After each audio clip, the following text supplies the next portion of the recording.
प्रतियोगिता परीक्षाओं में प्रतिभाग करने वाले सभी प्रतिभागियों को मेरा नमस्कार। क्षमा चाहती हूँ कि मैं वीडियो थोड़ा लेट से डाल रही हूँ।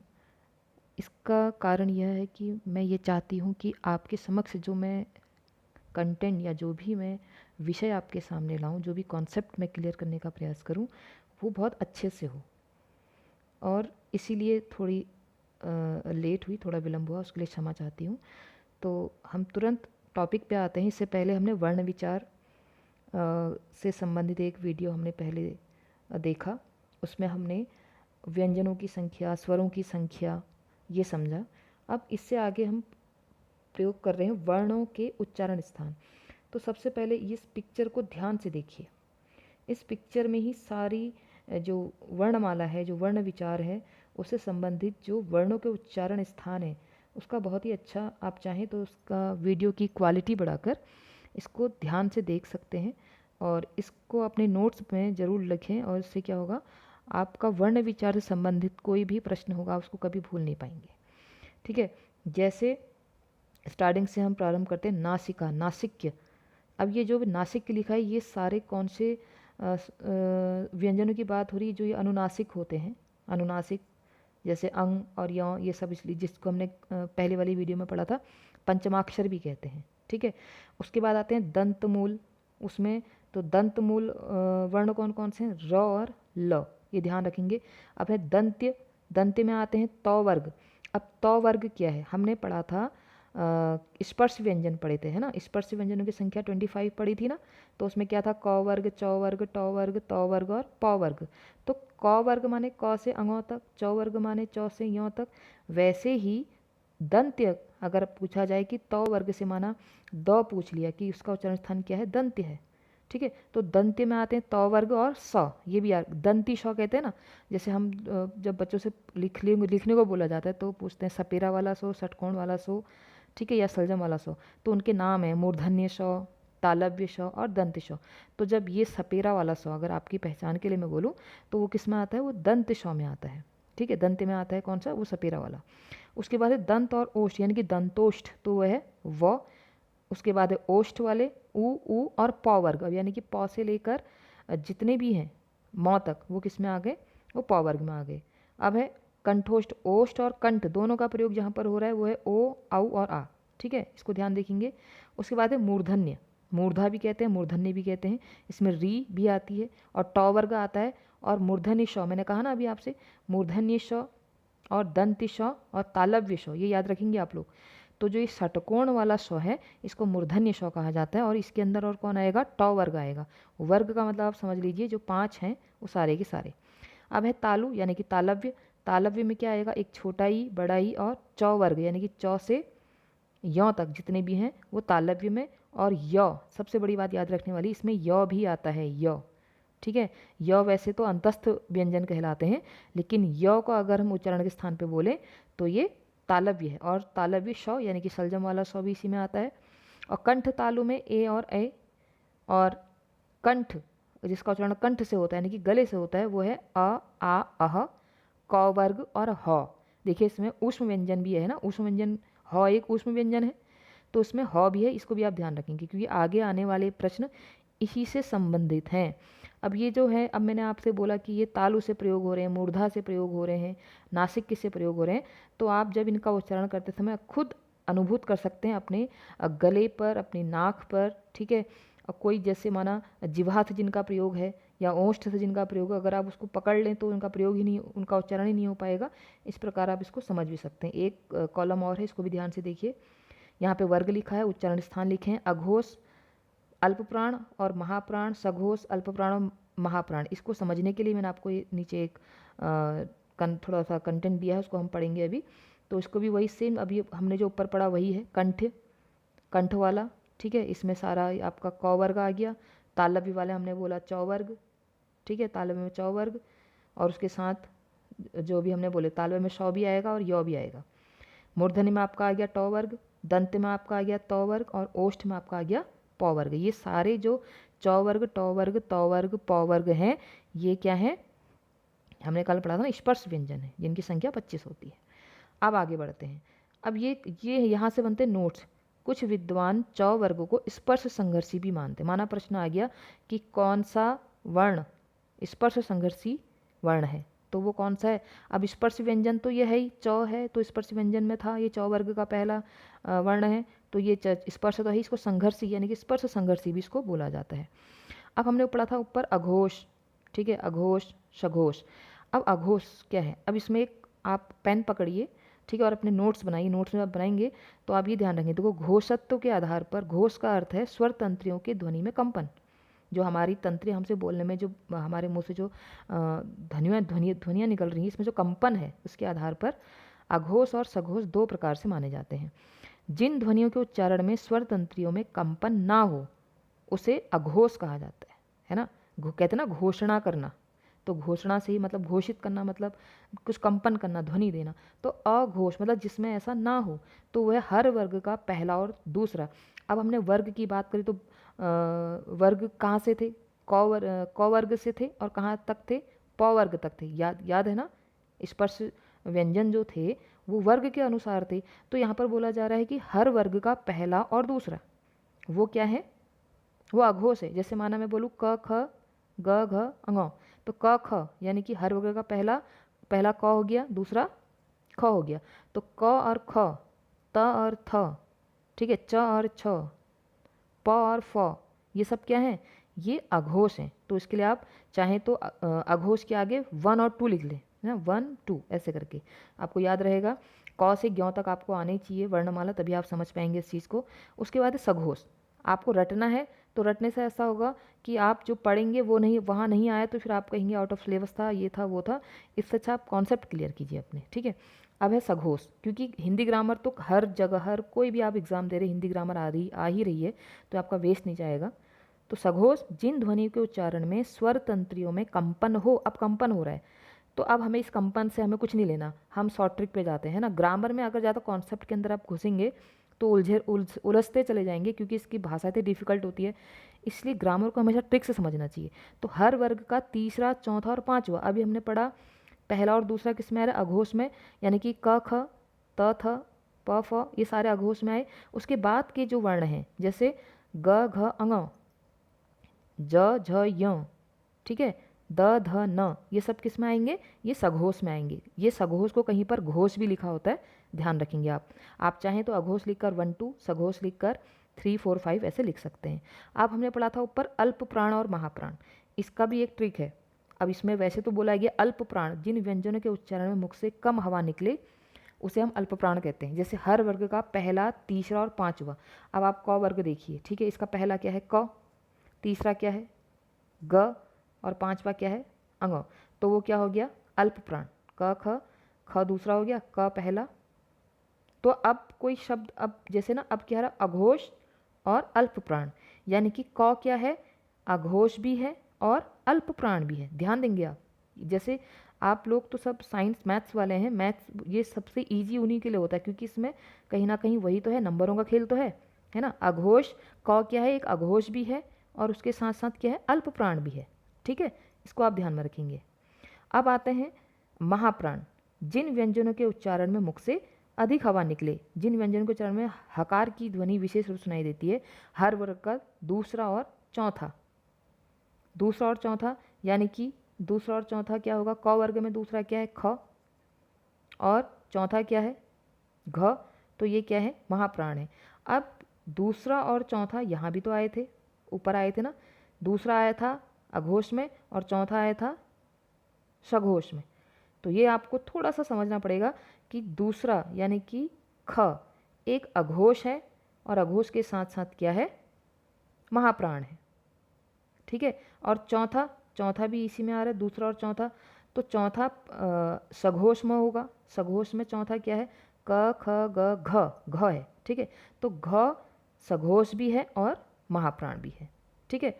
तो वैसे इतना घुमा के तो आपको नहीं देंगे पेपर, ये तो बहुत डीप, जहाँ हिंदी का ही सब्जेक्ट हो वहाँ देते हैं। आपको सिर्फ इतना समझना है, आप डिफरेंट इनको अलग अलग तरीके से याद कीजिए। सघोष क्या है, अघोष क्या है, अल्प प्राण क्या है, महाप्राण क्या है, क्योंकि इतना ट्रिकी नहीं बनाएंगे आपके लिए, ठीक है। उसके बाद है अंतस्थ व्यंजन। अंतस्थ व्यंजन किन्हें कहते हैं, जिन वर्णों का उच्चारण पारंपरिक वर्णमाला के बीच अर्थात स्वरों व्यंजनों के बीच में हो। यह हम कल पढ़ चुके हैं। य र ल व अंतस्थ व्यंजन थे, ठीक है, य र ल। अब इसमें महत्वपूर्ण चीज़ क्या है, ये इसको ध्यान से देखिए, ये कई बार परीक्षा में पूछा जा चुका है। य और व अर्धस्वर कहलाते हैं। आप चाहें तो एक हाइलाइटर से लिखिए या हाइलाइटर उसको हाईलाइट कीजिए जहाँ पर आप नोट्स बना रहे हैं। य और व अर्धस्वर है, र लुंठित स्वर है, लुंठित, और ल पार्श्विक स्वर है। ये बहुत महत्वपूर्ण है, इनको याद रखिएगा आप। र लुंठित स्वर है, ल पार्श्विक स्वर है, और य और व अर्धस्वर है, ठीक है, ये आप समझिए। अब हम क्वेश्चंस में आते हैं और आप ध्यान रखेंगे क्वेश्चंस के साथ साथ आपने कॉन्सेप्ट जो ऊपर क्लियर करें, प्रयास करेंगे जब आप इस वीडियो को देख रहे हो। अगर आपकी समझ में नहीं आए तो दोबारा पहले वीडियो को रिवाइंड करके आप पीछे देखिए, उसके बाद क्वेश्चन में आइए। किसी क्वेश्चन में अटक रहे हैं तो यहाँ एमसीक्यू के राइट आंसर मत देखिए, आप राइट आंसर निकालिए। अगर नहीं आ रहा है और आपको लग रहा है तो ये क्यों आया, तो आप फिर दोबारा पीछे जाइए। वैसे तो मैं प्रयास करूँगी समझाने का, लेकिन इससे वीडियो बड़ी हो जाएगी, ठीक है। तो हिंदी में व्यंजन वर्णों की संख्या कितनी, अगर हम मूल व्यंजन वर्णों की बात करें तो 33 है, ये हमने कल पढ़ा था, ठीक है। 33 मूल व्यंजन है, मैंने आपको बताया था 33 मूल व्यंजन है और उधर 11 स्वर, तो यहाँ इसका आंसर है 33। कंठ ध्वनियाँ व्यंजन कौन सी, अभी हमने पढ़ा क वर्ग, तो क वर्ग क्या है, कंठ ध्वनियाँ हैं, तो इसमें क वर्ग कहाँ दिख रहा है आपको, सी ऑप्शन है, ठीक है। ये तो थोड़ा इजीली याद करनी भी है। क वर्ग और कंठ, गले से कंठ, कंठ वर्ग से और क्या था, एक तो क वर्ग था, एक अ आ था, एक अह था और एक ह भी था। मैंने कहा ना ह भी इसमें शामिल है कंठ ध्वनि में, तो इसमें आंसर है ये। स्वध्वनि का उच्चारण स्थान क्या, अभी आपको बताया था मैंने, 3 प्रकार के श होते हैं, तालव्य श, मूर्धन्य श और दंत्य श। तो देखो ये वाला श कौन सा है, ये है, ये वाला श कौन सा है, हाँ ये है तालव्य श, ठीक है। मूर्धन्य श कौन सा होता है, मूर्धन्य श भी हमने पढ़ा था।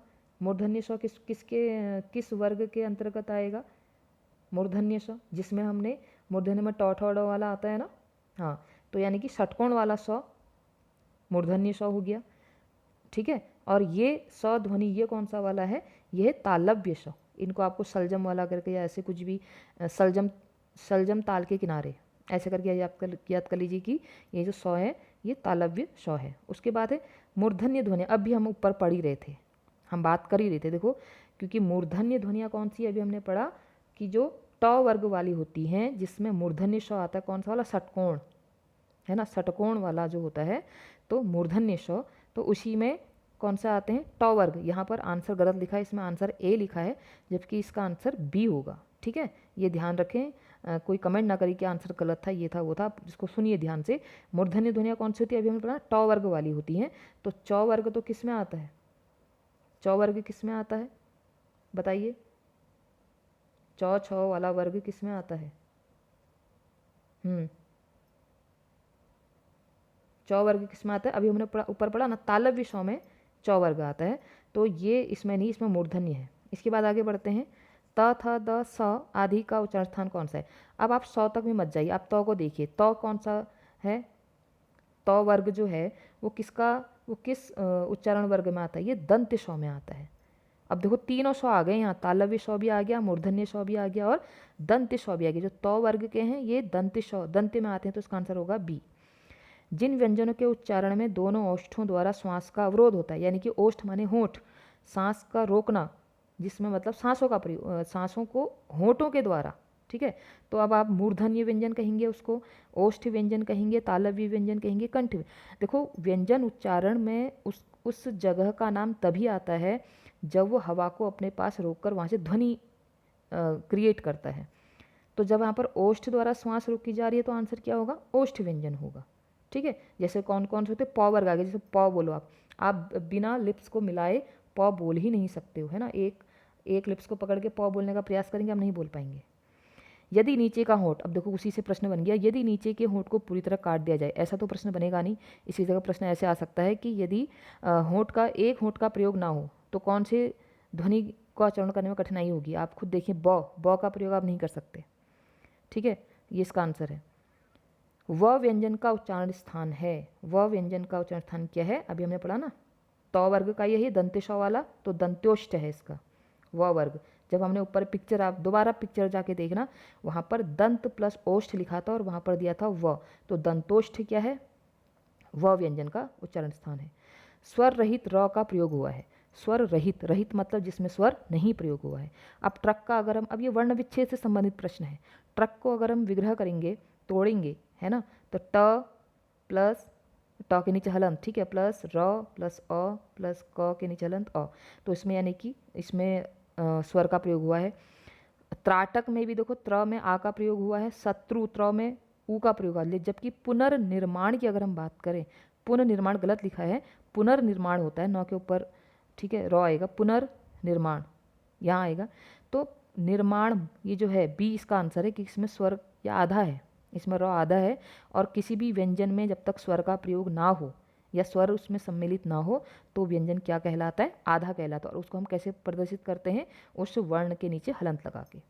अगला प्रश्न है, निम्न में से अल्प प्राण वर्ण कौन से हैं? अल्प प्राण अभी हमने पढ़ा कि अल्प प्राण और महाप्राण अभी हमने पढ़ा, तो मैंने आपसे कहा था कि आप उसमें लॉजिक लगाएंगे अल्प प्राण और महाप्राण में, कि अल्प प्राण में क्या था, 1, 3 और 5। अब हम यहाँ पर आते हैं। अब प्रश्न क्या है, अल्प प्राण वर्ण कौन सा है, कौन से हैं?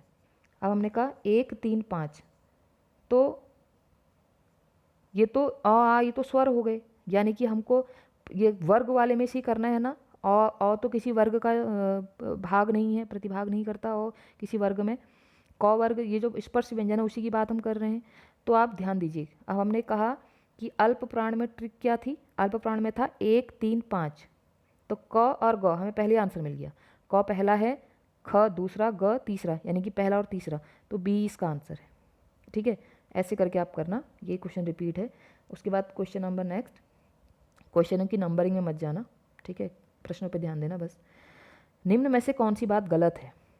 अब यहाँ सघोष, मैंने आपसे कहा ना सघोष, सघोष, अघोष, कंठ, इसमें मत जाओ, आप डायरेक्ट सीधे जाओ इसमें महाप्राण और अल्प प्राण में जाओ। ठीक है, महाप्राण और अल्प प्राण में जाओ। हमने महाप्राण किसको कहा था, 2 और 4 को, और अल्प प्राण किसको कहा था, 1, 3, 5 को। तो पहला है ध, महाप्राण है, तो हमने कहा महाप्राण क्या होता है, दूसरा और चौथा, दूसरा और, तो त, थ, द, ध, ठीक है, यानी कि ये सही है, ध तो चौथा आ रहा है, ध चौथा है ना, तो ये महाप्राण है, ये सेंटेंस सही है। अब आते हैं ब, सघोष, ओष्ठ, महाप्राण है, सघोष और ओष्ठ को छोड़ दीजिए, ठीक है, इसको छोड़ दिए, महाप्राण में जाइए। अब हमने कहा 1, 3, 5, नहीं सॉरी, हमने महाप्राण में क्या कहा था, ये तो अल्प प्राण है, हमने महाप्राण में कहा था दूसरा और चौथा, तो प, फ, ब तो तीसरा है, जबकि यहाँ लिखा है महाप्राण, तो प, फ, ब तीसरा है, जबकि महाप्राण की जो थ्योरी है या महाप्राण का जो फॉर्मूला है वो क्या है, 2 और 4, तो यही आंसर इसका बी ऑप्शन ही सही है, क्योंकि ये महाप्राण नहीं है। ब किसके अंतर्गत आएगा, प, फ, ब, ये किसके अंदर आएगा, ये तो अल्प प्राण के अंदर आ रहा है, ठीक है, ये महाप्राण नहीं है, तो ये इसका आंसर है। अगला प्रश्न, जिनके उच्चारण में स्वर तंत्रियों में कंपन ना हो। अब हमने कहा था ना स्वर तंत्रियों में कंपन ना हो, कंपन होगा तो क्या कहलाएंगे, घोष, और मैंने इसको कहा था घोष के साथ क्या कहते हैं, सघोष भी कहते हैं, तो नहीं हो तो क्या कहलाएगा, अघोष, तो इसका आंसर है सी। निम्न में से महाप्राण ध्वनि नहीं है। अभी हमने पढ़ा महाप्राण में क्या है ट्रिक, 2 और 4, तो क पहला है, यही आंसर है इसका, क्योंकि महाप्राण में 2 और 4 होते हैं, हर वर्ग का दूसरा और चौथा, जबकि क पहला है, तो यही हमारा आंसर है। अघोष वर्ण कौन सा है? अभी हमने अघोष का कहा, अघोष वर्ण क्या होते हैं, जिसमें पहला और दूसरा व्यंजन होते हैं। देखो ये ट्रिक आपको याद करनी ही पड़ेगी, आप अघोष 1, 2, अघोष 12, ठीक है, सघोष 345 ऐसे करके याद कर लीजिए, अल्प प्राण 135, महाप्राण 24 ऐसे करके याद कर लीजिए। तो अघोष वर्ण कौन सा है? अभी हमने कहा अघोष में क्या होता है, 1 और 2, यानी कि पहला और दूसरा, तो अ है इसका आंसर, बाकी उसमें कुछ नहीं है। अगला है अधोलिखित शब्द का कौन सा रूप वर्तन की दृष्टि से शुद्ध है? ये प्रश्न बहुत बार आते हैं, तो परमात्मा, ठीक है, ये इसका आंसर है, ये तो बहुत ईजी है। इसमें देखते हैं थोड़ा, इसमें बच्चे थोड़ा कंफ्यूज होते हैं। देखिए अब इसको याद करने का मैं आपको ऐसा ट्रिक बताऊंगी, आप कभी भूलेंगे नहीं। अब इसकी वर्तनी सबसे शुद्ध कौन सी है? इसका आंसर है सी। तो सी क्यों है? देखो घनिष्ठ, घनिष्ठ में घ, अगर हम खाली निष्ठ को देखें, निष्ठ मतलब तो निष्ठा, घनिष्ठ किसे कहते हैं? कहते हैं ना वो मेरा घनिष्ठ मित्र है, तो निष्ठ मतलब निष्ठावान, मतलब जो जिसके प्रति हम निष्ठावान हैं या जो हमारे प्रति निष्ठावान है, तो वही घनिष्ठ है। तो कभी ट और ठ में ही इसमें लोग कंफ्यूज होते हैं और किसी में नहीं होते। तो निष्ठा नहीं होता है कभी भी, क्या होता है, निष्ठा, है ना। तो जिसके प्रति हम निष्ठावान हैं, जो हमारे प्रति निष्ठावान है, यानी कि घनिष्ठ। तो अब आप कभी नहीं बोल सकते कि घनिष्ठ की शुद्ध वर्तनी क्या है, निष्ठ, ठ, ठीक है, घनिष्ठ। तो इसका आंसर है सी। अब यह है, इसमें कौन सा शब्द रूप शुद्ध है। इसमें बहुत लोग, मैंने तो कई सारे घरों के बाहर से भी देखा है, आशीर्वाद की स्पेलिंग बहुत जगह गलत दिखती है। अब इसको समझने के लिए कि उचित कैसे पहचानेंगे, देखो आशीर्वाद, जहाँ पर जिस वर्ण से पहले रॉ का उच्चारण हो, ध्यान दीजिए ट्रिक को, जिस वर्ण से पहले रॉ का उच्चारण हो वो रॉ उसी वर्ण के ऊपर लगेगा। जैसे आशीर्वाद, तो रॉ व से पहले उच्चारित हो रहा है तो व के ऊपर ही रॉ लगेगा, ये इसकी ट्रिक है, ठीक है। इसका आंसर है डी। मात्रा के आधार पर स्वर कितने प्रकार के होते हैं, ये हमने कल ही पढ़ा था। मात्रा के आधार पर स्वर ह्रस्व, दीर्घ और प्लुत। कम मात्रा, ठीक है, ह्रस्व, अधिक मात्रा दीर्घ और उससे भी अधिक प्लुत, ये 3 पढ़े, तो आंसर इसका बी है। जिह्वा के आधार पर स्वर, ये भी हमने कल पढ़ा था, अग्र, मध्य, पश्च, है ना। तो इसका आंसर भी क्या है, बी, 3 है इसका आंसर। ई, च, छ, ज, झ, य, यानी कि ये किसकी बात हो रही है, ये चौ वर्ग की बात हो रही है। तो चौ वर्ग किस में आता है, हाँ, चौ वर्ग किस में आता है, तालव्य में आता है, वही सी इसका आंसर है, ठीक है। इसमें तालव्य में एक सौ भी आता है, याद रखेंगे, ठीक है, सलजम वाला 100, तो इसका आंसर है सी। जिनका, अगला प्रश्न है, जिनका उच्चारण स्वतंत्रता से होता है और जो व्यंजन के उच्चारण में सहायक होते हैं उसे कहते हैं। जिनका उच्चारण स्वतंत्रता से होता है और जो व्यंजन के उच्चारण में सहायक होते हैं, स्वर तो हुए, ये स्वर की डेफिनेशन है, ये स्वर स्वतंत्र होते हैं और इनके व्यंजन के उच्चारण का साधन होता है, क्योंकि व्यंजन इनके बिना बोले जाएंगे तो मैंने आपको बताया ना, आधे बोले जाएंगे, हलंत लगेगा उनके आगे। आंसर है बी। निम्न में से अंतस्थ व्यंजन कौन सा, ये हमने कल ही पढ़ा था, य, र, ल, व, है ना, तो वो आंसर है इसका, सी इसका आंसर है। निम्न में से अल्प प्राण व्यंजन कौन सा है, अभी फिर वही अल्प प्राण, मैंने कहा ना ट्रिक याद कीजिए, अल्प प्राण का क्या है, 135, यानी कि 1, 3, 5, तो ख दूसरा है गलत, ग तीसरा है, ठीक, करेक्ट आंसर हमें मिल गया, बी इसका आंसर है।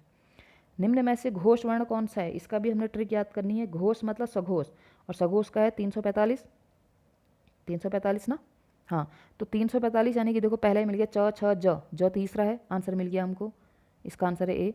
निम्न में से ओष्ठ वर्ण कौन सा है, तो बहुत ईजी है, अ, आ, ई, ऊ, जब हम ऊ बोल रहे हैं तो हमारा मुंह देखो, आपके लिप्स कैसे हो जा रहे हैं, तो उसका ओष्ठ वर्ण इसका आंसर है डी, इसका आंसर है। काकल्य वर्ण, देखो ये नया प्रश्न है, ये आ भी सकता है और ये शायद आपने कहीं सुना ना हो, लेकिन सुना है तो बहुत अच्छी बात है।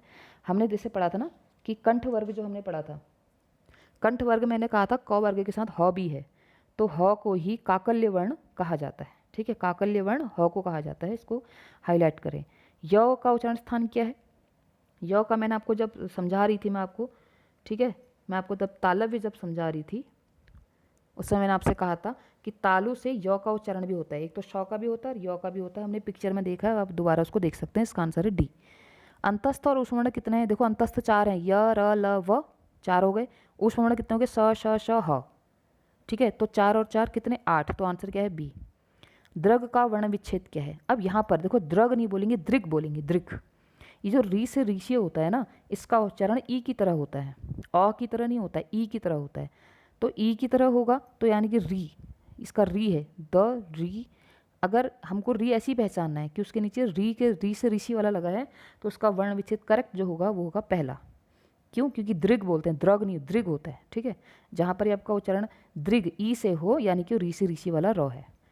अगला है सघोष वर्ण कौन सा है, सघोष वर्ण कौन सा है, फिर वही ट्रिक, अघोष और सघोष, ठीक है। सघोष वर्ण के लिए क्या है, वही 3, 4, 5, तो आंसर देखिए, प पहला है, थ, त, थ दूसरा है, ब, प, फ, ब तीसरा है, यानी कि इसका आंसर है सी। ऊष्म व्यंजन कौन सा, अभी हमने ऊपर पढ़ा, श, श, ह, ये है ऊष्म व्यंजन, तो इसका ह आंसर यानी कि ए इसका आंसर है, ठीक है। और अंतिम, आज का अंतिम प्रश्न है, निम्न में से कौन ट वर्ग में नहीं है, सबसे ईजी क्वेश्चन अभी तक का जो है, देखो ट वर्ग आपको पता है, ट, ठ, ड, ढ, अण, तो यहाँ पर ध जो है तो त वर्ग का वर्ण है, तो इसका आंसर क्या होगा, सी। तो अगर इससे भी मुझे लगता है वर्ण विचार में काफ़ी हो चुका है, लेकिन फिर भी इसमें मुझे मात्राओं से संबंधित और कुछ अन्य प्रश्न भी मिलते हैं, तो मैं वर्ण विचार को आगे और कंटिन्यू करूँगी, क्योंकि वर्ण विचार से आपके 15 मार्क्स के क्वेश्चन बन रहे हैं, ठीक है। हो सकता है थोड़ा डिटेलिंग हो सकता है थोड़ा लेट हो, लेकिन जो आप पढ़ोगे वो बिल्कुल स्थायी रूप में पढ़ोगे, ऐसा इसका मैं पूरा प्रयास करूँगी। ठीक है, तो आज के लिए इतना ही। बहुत बहुत धन्यवाद।